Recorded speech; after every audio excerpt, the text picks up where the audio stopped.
first generation advocate are educated poor people, we can say. 25 के बाद 30 तक मान लो शादी वाले, फिर 25 से लेकर के 40 इयर्स तक मेरी बीवी भाग गई, मेरा पति चला गया, मुझे पैसे नहीं मिल रहे हैं, मुझे डिवोर्स लेना है, all these type of cases come, ठीक है. And after 40 it's like criminal section. Bharat आज़ाद हो गया है पर वकील आज़ाद नहीं हुए हैं अभी. इंडिपेंडेंसी बहुत इंपॉर्टेंट है. अगर आप किसी सीनियर के अंडर काम करना सीखोगे तो वो यही सिखाएगा कि एक अच्छा जूनियर कैसे बनना है. तो आपको इंडिपेंडेंट होना पड़ेगा. जब तक आपकी गर्दन पे तलवार नहीं लटकेगी कि आपका मैटर है, तब तक आप नहीं सीखोगे, चाहे जो हो जाए. आज हमारे साथ हैं एडवोकेट अमृता वर्मा जी, और आपने उनकी बहुत सारी रील्स इंस्टाग्राम पे देखी होंगी, ठीक है. लोग उनको बहुत पसंद करते हैं, फॉलो करते हैं. मैम, बहुत बहुत स्वागत है आपका. अच्छा मैम, ये बताइए कि एडवोकेसी पहले शुरू करी आपने या इंस्टाग्राम रील्स बनानी? I started advocacy. एडवोकेसी मैंने पहले स्टार्ट की थी. उसके बाद मैंने इंस्टाग्राम रील्स बनाना स्टार्ट किया, because I have always been a researcher in my college. Starting से फर्स्ट ईयर से मैंने रिसर्चिंग स्टार्ट कर दी थी. उससे पहले when I was in school, I was Hindi medium student. Okay, so and I cracked this CLAT exam, Common Law Aptitude Test, and I went to National Law University, a prestigious university in India, that is NLU Lucknow. Okay, and everyone was from English medium. Most of the people were from English medium, and I was like, I was feeling very inferior. So I started writing articles and started publishing legal articles. So I have been a researcher, and since I was a researcher, I wanted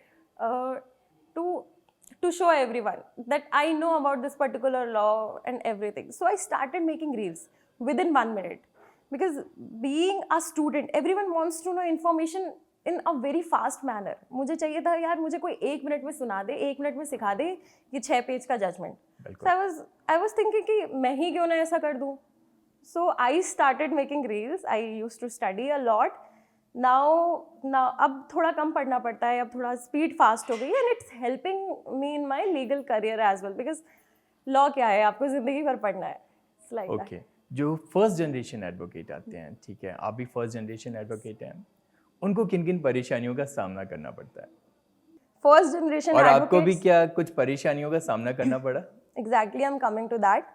first generation advocate are educated poor people, we can say. Okay, there is one thing called industry standards. In any field you are going, you will be paid very well. And we have seen our Honorable Justice Chandrachud that he has said it himself multiple times कि junior advocates are not your slaves, are not your all these things. Okay, so industry standards are very low. Industry standards are this very cannot define how less it is. It's very low. You cannot sustain yourself in a city like Delhi. You cannot sustain in any city. अच्छा, ऐसा कोई interesting वाक्या जो court में आपने देखा हो या आपके साथ पर्सनली एक्सपीरियंस हो, जो आप बताना चाहती हैं? See I am a first generation advocate, और मेरे ही जब मैं घर जाती हूँ, I am the only one talking about कि आज ऐसा हुआ कोर्ट में, आज वैसा. छोटी से छोटी चीज़ होती है, डांट भी पड़ती है, तो इट फील्स वेरी गुड. आज जज से बात हो गई, it feels very good. When I was starting in this career, now I do proper arguments. And there was this instance when within 4 months of practice my senior sent me do a bail argument for a murder case. And when I started doing, I was shivering like, oh my God, my heart will fell out of my body. It was like that. And I just said, Your Lordship, this is a simple bail application. And Your Lordship said, okay, so other applications are not simple, you mean to say that. And in that particular order only, he gave me the bail. That was very heartwarming experience for me. And I felt very good. And after that, I went to meet the judge also, and he remembered my face. Okay, this was the person who said simple bail application. So that was very heartwarming experience for me. So ma'am, आपके पास बहुत सारे family cases आते हैं, आप family matter के cases देखती हैं, उनमें से कोई ऐसा वाक्य जो मैट्रिमोनियल फैमिली मैटर्स का जो आप शेयर करना चाहें? मैट्रिमोनियल मैटर्स में तो जो भी आता है परेशान आता है.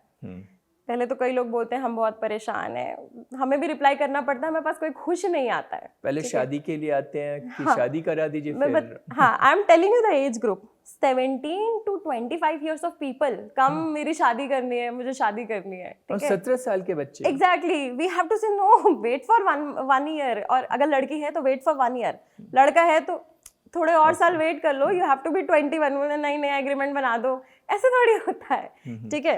देन उसके बाद 25 के बाद 30 तक मान लो शादी वाले, फिर 25 से लेकर के 40 इयर्स तक मेरी बीवी भाग गई, मेरा पति चला गया, मुझे पैसे नहीं मिल रहे हैं, मुझे डिवोर्स लेना है. All these type of cases come, ठीक है? And after 40 it's like criminal section. Okay, after 40 if you see the age group it's proper criminal section. Like POCSO का एक्ट भी लग सकता है, एनडीपीएस का मोस्टली एक्ट लगता है, ठीक है? नार्कोटिक्स एंड ड्रग्स से रिलेटेड ये सारे एक्ट्स लगते हैं.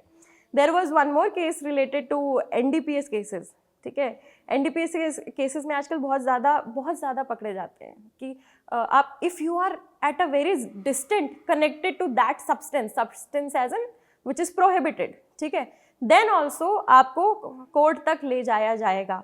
But there are various principles which are there in our society which are given by the जजेस, various judgments also which can save you if you don't possess that substance. अच्छा ma'am, आप अपनी early life के बारे में बताइए कि schooling and college then कैसे स्टार्ट हुआ, एंड जो इस प्रोफेशन में आना चाहते हैं, जो फर्स्ट जनरेशन एडवोकेट हैं, उनको भी सलाह क्या देना चाहते हैं? Okay, so from starting I was a sports person okay, till my 12th class. कौन सा गेम पसंद था आपको? Basketball. ओके, हाँ, I was a sport actually where I studied, जहाँ पे मैंने स्कूलिंग की है वहाँ पे पंचमुखी शिक्षा का प्रावधान है, ठीक है? बनस्थली यूनिवर्सिटी में ऑल गर्ल्स यूनिवर्सिटी है. सो वहाँ पे भी लॉ था, बट मैंने वहाँ से लॉ करना ऑप्ट नहीं किया because you are not practising law with the females only. Okay, you have to face men in this society, men in the courtroom. So I was like, no, I dropped a year and then I prepared for CLAT. I cracked CLAT and I went to NLU. Okay, NLU Lucknow. Then first of all I was very confused. Oh my god, how can boys live so near to our hostels? Okay, so for the first 6 months I was not out of my hostel room. Okay, then after that time period I was an ambivert student. People will say, some who know me, they will say extrovert, who don't know me, they will say introvert, all these things. But I am a very impulsive student also. Okay, I was into fitness a lot. So I was even sponsored by Aditya Birla Group for my fitness page. Okay. So I was into this content making, content creation since very long. After that, I even tried stand-up comedy. Then, Okay. Yes, I have a video of it. I tried stand-up comedy in Delhi. For once I tried, I got the video and I was like, okay, I'm done. I have completed this. And the most impulsive thing I did was, I had a bike in college, okay? Okay. I just took my bike from Lucknow. I bought some stuff and I went till Goa from my bike.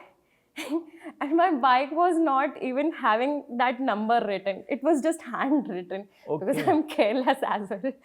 So when I took my bike, I had nothing, like water, not even petrol. And even my bag fell in the highway.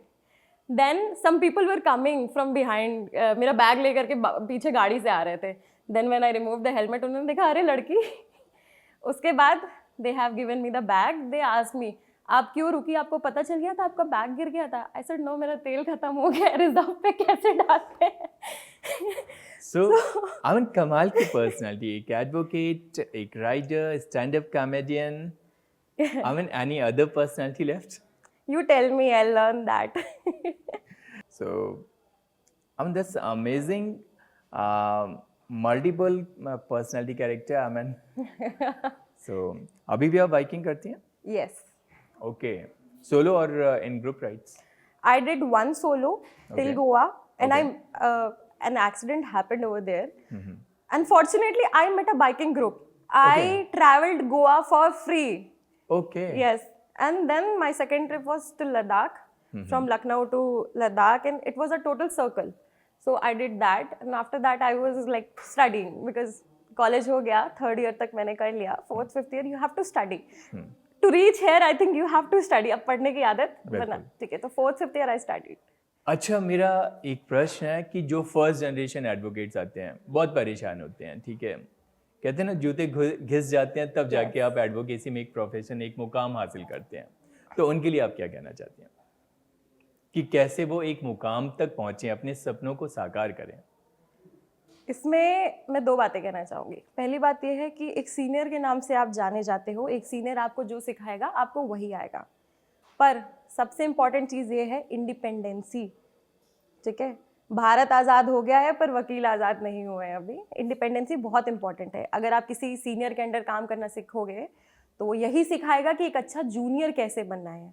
तो आपको independent होना पड़ेगा। जब तक आपकी गर्दन पे तलवार नहीं लटकेगी कि आपका मैटर है, तब तक आप नहीं सीखोगे, चाहे जो हो जाए, ठीक है? मुश्किल समय में ही आप सीख पाओगे और अपना मैटर सीखना बहुत ज़रूरी है। अपने मैटर्स करना बहुत इंपॉर्टेंट है। That's why I became independent as soon as I could have. So अगर आपको एक मौका मिल रहा है इंडिपेंडेंट होने का तो हो जाओ, because I have talk to various advocates, they have said independent होना बहुत अच्छी बात है। तो जूनियर सीनियर्स के पास जाएं पर जल्दी जल्दी खुद की प्रैक्टिस से स्टार्ट करें। Yes, you have to learn everything, but the thing is you cannot learn everything. Okay, जैसा आ रहा है मैटर वैसा करो और करते रहो। जी, हार और जीत मिलती रहेगी। Great ma'am, nice to meet you and एक शानदार शख्सियत से बात करके बहुत अच्छा लगा।